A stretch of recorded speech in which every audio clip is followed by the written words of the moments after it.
আসসালামু আলাইকুম। এটিএন বাংলা সংবাদে সবাইকে স্বাগত জানাচ্ছি আসিফুর রহমান সাগর। শুরুতেই বিআরবি কেবলস সংবাদ শিরোনাম। সীমানা নির্ধারণ, দল নিবন্ধন সহ 24টি কাজের অগ্রাধিকার দিয়ে আগামী নির্বাচনের রোডম্যাপ ঘোষণা, ডিসেম্বরে তফসিল, আইন শৃঙ্খলার দায় সরকারের। ইসির নির্বাচনী কর্মপরিকল্পনাকে স্বাগত জানালো বিএনপি। জুলাই সনদ চূড়ান্ত হওয়ার আগে রোডম্যাপ প্রতিশ্রুতি ভঙ্গ দাবি এনসিপির। জামায়াতের অসন্তোষ। সব প্রকৌশল বিশ্ববিদ্যালয়ে কমপ্লিট শাটডাউন রাখার ঘোষণা শিক্ষার্থীদের। বিএসসি ও ডিপ্লোমা ইঞ্জিনিয়ারদের পেশাগত দ্বন্দ্ব নিরপেক্ষভাবে মেটাতে চায় সরকার। এবং ডাকসু নির্বাচনে ছাত্রদলের প্যানেলের 10 দফা ইশতেহার। চট্টগ্রাম বিশ্ববিদ্যালয়ের ছাত্র সংসদে ভোট 12ই অক্টোবর। ভোটের দায়িত্বে থাকছে না সেনাবাহিনী। শুনছিলেন বিআরবি কেবলসের সংবাদ শিরোনাম, এবার বিস্তারিত। সংসদীয় আসনে সীমানা নির্ধারণ, ভোটার তালিকা চূড়ান্ত করা, রাজনৈতিক দল ও দেশীয় পর্যবেক্ষক সংস্থার নিবন্ধন সহ 24টি কাজকে অগ্রাধিকার দিয়ে ত্রয়োদশ জাতীয় সংসদ নির্বাচনের রোডম্যাপ বা কর্মপরিকল্পনা ঘোষণা করেছে নির্বাচন কমিশন। ইসির মিডিয়া সেন্টারে সংবাদ সম্মেলনে সিনিয়র সচিব আক্তার আহমেদ বলেন, পূর্ব ঘোষণা অনুযায়ী ভোট হবে ফেব্রুয়ারিতে, আর তফসিল ঘোষণা করা হবে নির্বাচনের 60 দিন আগে অর্থাৎ ডিসেম্বরে। তিনি বলেন, আইন শৃঙ্খলা পরিস্থিতিতে নির্বাচন উপযোগী রাখার দায় ইসির নয়, স্বরাষ্ট্র মন্ত্রণালয়। মিজান শাহজাহানের রিপোর্ট। আগামী রোজার আগেই ফেব্রুয়ারির দ্বিতীয় সপ্তাহের মধ্যে অনুষ্ঠিত হবে জাতীয় সংসদ নির্বাচন। এ ব্যাপারে প্রধান উপদেষ্টার কার্যালয়ের আনুষ্ঠানিক চিঠি পাওয়ার পর থেকেই নির্বাচন আয়োজনে সব ধরনের প্রস্তুতি নিচ্ছে ইসি। নির্বাচন কমিশনের মিডিয়া সেন্টারে সিনিয়র সচিব আক্তার আহমেদ জানান, 31 অক্টোবর পর্যন্ত যাদের বয়স 18 বছর পূর্ণ হবে তারা ভোট দিতে পারবেন এই নির্বাচনে। প্রবাসী ও কারাবন্দীদের ভোটাধিকার প্রসঙ্গে তিনি বলেন, প্রবাসে ব্যালট পেপার পাঠানো হবে নভেম্বরে, আর কারাবন্দীদের ব্যালট পেপার দেওয়া হবে ভোটের 2 সপ্তাহ আগে। হেলিকপ্টার সার্ভিস লাগবে, বিশেষ করে পার্বত্য অঞ্চলগুলোতে ভোট কেন্দ্রে মালামাল পৌঁছানো এবং ভোটের ফলাফলগুলো নিয়ে আসার জন্য। নির্বাচন কমিশন যেসব কর্মপরিকল্পনা হাতে নিয়েছে তার মধ্যে রয়েছে অংশীজনদের সাথে সংলাপ, ভোটার তালিকা প্রণয়ন, নির্বাচনী আইনবিধি সংস্কার, দল নিবন্ধন, নির্বাচনী এলাকার সীমানা নির্ধারণ, ভোট কেন্দ্র স্থাপন, পোস্টাল ভোটিং, পর্যবেক্ষক সংস্থার নিবন্ধন, দেশে বিদেশি সাংবাদিক অনুমোদন, নির্বাচনের জন্য জনবল ও প্রশাসনিক ব্যবস্থা, নির্বাচনী সরঞ্জামাদি সংগ্রহ, আইনশৃঙ্খলা বিষয়ক কার্যক্রম, অন্যান্য আইনবিধি সংস্কার ও একভূতকরণ, ম্যানুয়াল নির্দেশিকা, পোস্টার পরিচয়পত্র মুদ্রণ, প্রশিক্ষকদের প্রশিক্ষণ, স্বচ্ছ ব্যালট বাক্স উপযোগীকরণ, নির্বাচনী বাজেট বরাদ্দ, প্রচারণা ও উদ্বুদ্ধকরণ, টেলিযোগাযোগ ব্যবস্থা সুসংহতকরণ, ডিজিটাল মনিটর স্থাপন ও যন্ত্রপাতি সংযোজন, বেসরকারি প্রাথমিক ফলাফল প্রচার, ফলাফল প্রদর্শন, প্রকাশ ও প্রচার। আগামী মাসের শেষ সপ্তাহে অংশীজনদের সাথে সংলাপে বসবে নির্বাচন কমিশন।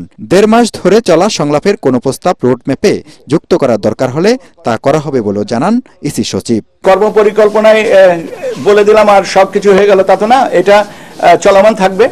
এর সাথে সংযোজন বিয়োজন হবে, বিয়োজন হবে না, কেননা নতুন নতুন পরিস্থিতিতে নতুন নতুন কাজ আসে এবং কাজগুলো এর সাথে আমরা সম্পূরক কাজ হিসেবে এরকে ব্যাখ্যা করে নেব। তফসিল সম্পর্কে যেটা আছে সেটা বলা হচ্ছে যে আমরা চেষ্টা করছি যে ভোট গ্রহণের তারিখের 60 দিন আগে আমরা তফসিল ঘোষণা করব। এখন 60 দিন এইটা আমি বলতে পারি, কিন্তু ভোট গ্রহণের তারিখটা তো আমি জানি না। এরই মধ্যে দ্বিতীয় ধাপের সম্পূরক খসড়া ভোটার তালিকা প্রকাশ করা হয়েছে, চূড়ান্ত করা হবে 31 আগস্ট। আর 31 অক্টোবরের সম্পূরক তালিকা শেষে চূড়ান্ত ভোটার তালিকা প্রকাশ করা হবে 30 নভেম্বর। চলমান পরিস্থিতিতে নির্বাচন আয়োজন নিয়ে শঙ্কা আছে কিনা জানতে চাইলে ইসি সচিব বলেন, এটি স্বরাষ্ট্র মন্ত্রণালয় দেখবে। প্রতিটা জিনিসই চ্যালেঞ্জের। আমি কি জানি আগামী 8 ঘন্টা পরে আমার জীবনে কি দুর্ঘটনা ঘটবে না? প্রত্যেকটা জিনিসই চ্যালেঞ্জের। আইন শৃঙ্খলা পরিস্থিতির ব্যাপারে আপনি স্বরাষ্ট্র মন্ত্রণালয়ের স্বরাষ্ট্র সচিব বা ওনাদেরকে জিজ্ঞেস করেন। ভোট কেন্দ্রে সিসি ক্যামেরা থাকা লাগবে কি লাগবে না, এটা নির্ভর করতেছে তো স্বরাষ্ট্র মন্ত্রণালয়ের অনুমানের উপরে। আমরা তো চাইবো যে শান্তিপূর্ণ, সুষ্ঠু, শান্তিপূর্ণভাবে ভোট গ্রহণ হোক। জামাতের পক্ষ থেকে পিআর পদ্ধতিতে ভোট ও এনসিপির দাবি গণপরিষদ নির্বাচনের। তবে এসব বিষয়ে কোনো আইনি কাঠামো না থাকায় সংবিধান অনুযায়ী নির্বাচনের দিকে এগিয়ে যাচ্ছে ইসি। মিজান শাহজাহান, এটিএন বাংলা, ঢাকা।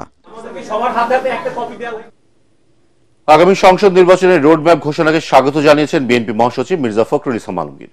তাৎক্ষণিক প্রতিক্রিয়ায় তিনি বলেন, নির্বাচন ছাড়া এখন আর কোনো উপায় নেই।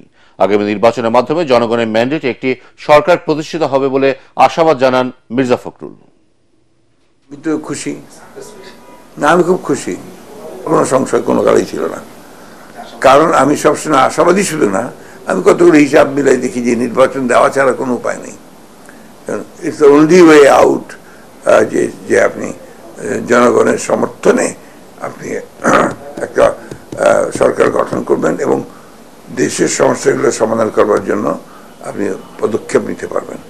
যে ম্যান্ডেট আর পিপলের কাছ থেকে পাবেন, ওটাই আপনার শক্তি। তখন আপনার কাউকে ভয় করতে হবে না। You will get that strength.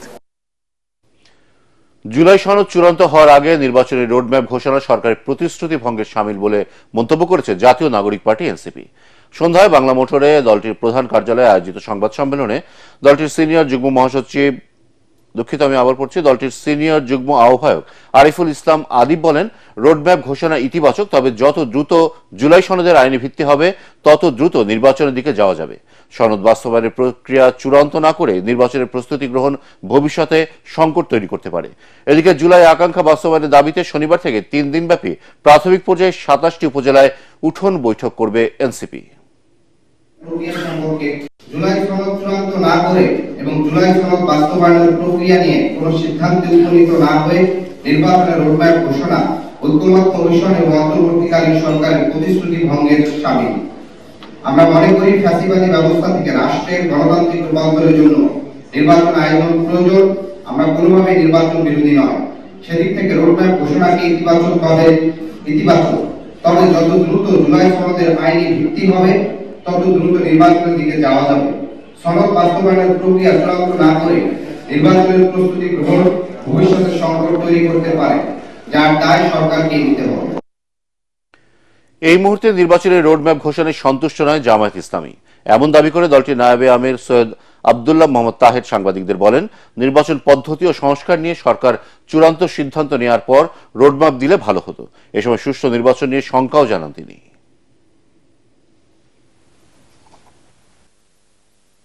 তবে আমরা বলেছি যে নির্বাচন পদ্ধতি এবং সংস্কারের বিষয় যেহেতু এখনো চূড়ান্ত পর্যায়ে সিদ্ধান্ত হয়নি, সে কারণে তারা সেটাকে কনসিডার করেই তারা এটা ওই পদ্ধতিটা অ্যাকোমোডেট করেই রোডম্যাপ দিতে পারলে উত্তম হতো।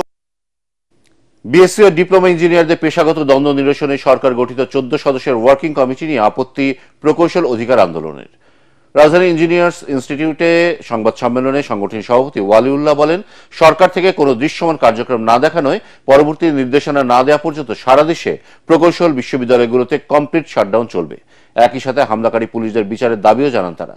এ সময় আগামীতে সারা দেশে বিভাগীয় প্রকৌশলী সমাবেশ করে আগামী সপ্তাহে জাতীয় সমাবেশ করার পরিকল্পনার কথাও জানায় প্রকৌশল অধিকার আন্দোলন।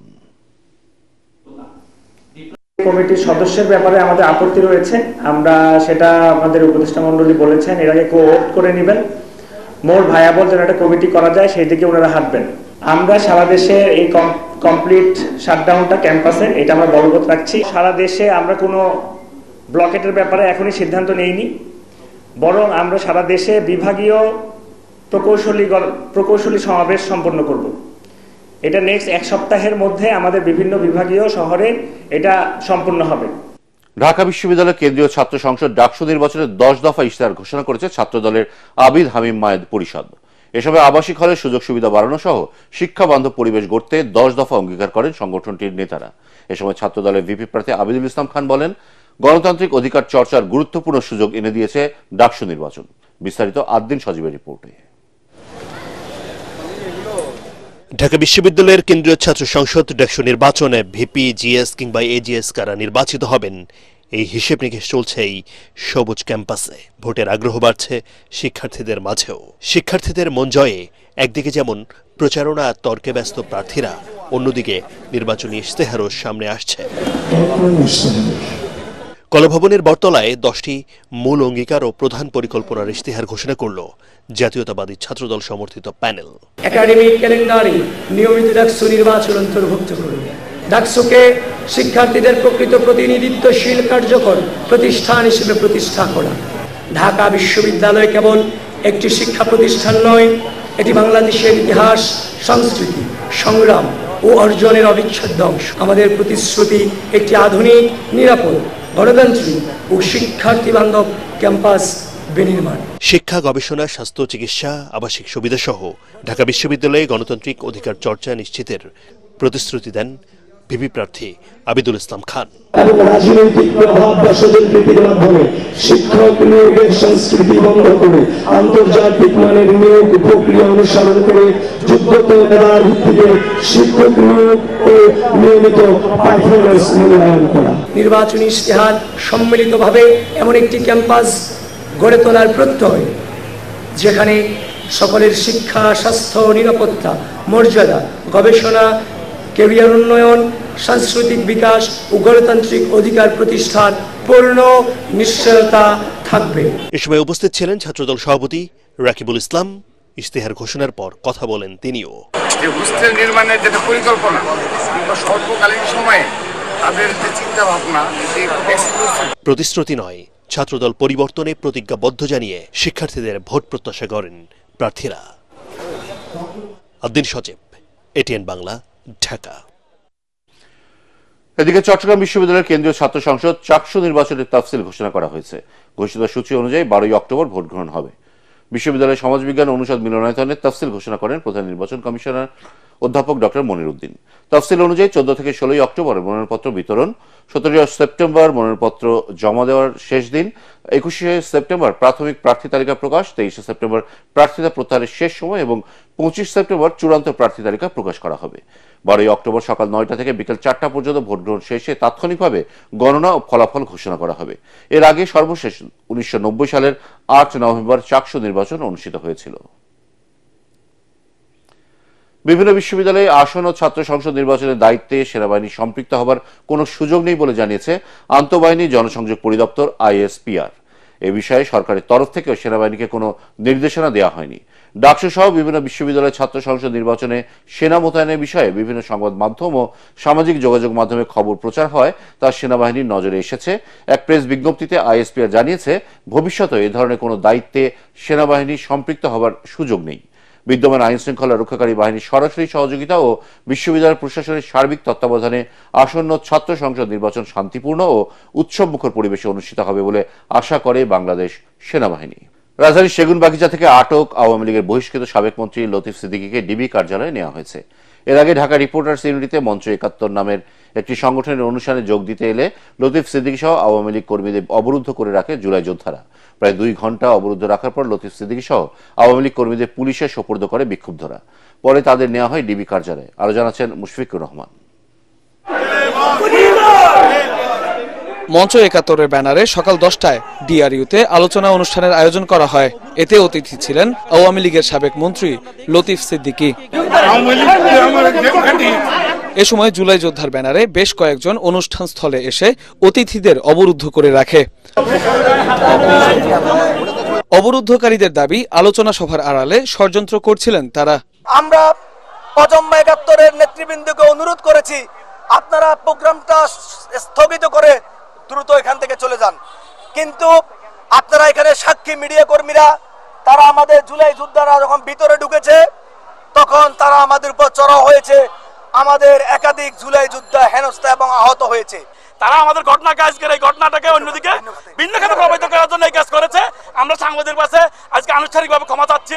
এই মব যে সৃষ্টি করেছে তাকে অবশ্যই আমরা আইনের আওতায় নিয়ে আসবো ইনশাআল্লাহ। পুলিশ এসে অবরুদ্ধ ব্যক্তিদের আটক করে নিয়ে যায় থানায়। পরবর্তী সময়ে আইন অনুযায়ী ব্যবস্থা নেওয়া হবে বলে জানায় পুলিশ কর্মকর্তা। ধর্ম নিয়ে কটূক্তি করায় আওয়ামী লীগের আমলে মন্ত্রিত্ব হারান লতিফ সিদ্দিকী। মুশফিকুর রহমান, এটিএন বাংলা, ঢাকা। এবার খেলার খবর।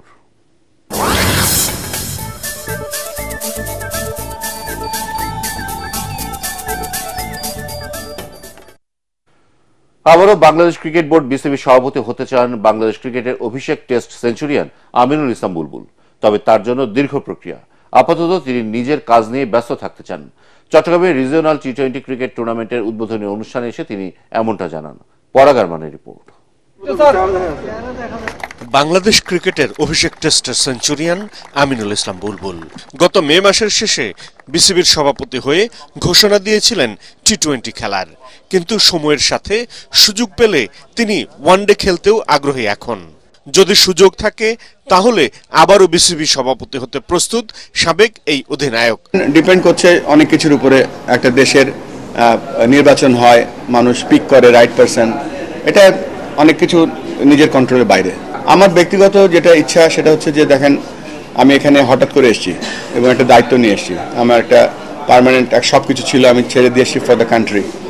সেই কাজটা করার জন্য যতদিন করা সম্ভব করলাম, পরবর্তীতে সেটা আমার হাত নেই। যেন আমি এবং ফাহিম ভাই আমরা দুজনই হচ্ছে ন্যাশনাল স্পোর্টস কাউন্সিলর। এটা অনেক কিছুর উপরে নির্ভর করছে। প্রথমে তো ন্যাশনাল স্পোর্টস কাউন্সিল আমাকে বিশেষ করে কাউন্সিলর করতে হয় প্রথমে, তারপরে একটা বোর্ড আসবে, সেই বোর্ডের লোক সবাই যারা ডিরেক্টররা থাকবে তারা সবাই মিলে ভোট দিয়ে প্রেসিডেন্ট বানাবে। সো এটা অনেক দূরের কথা।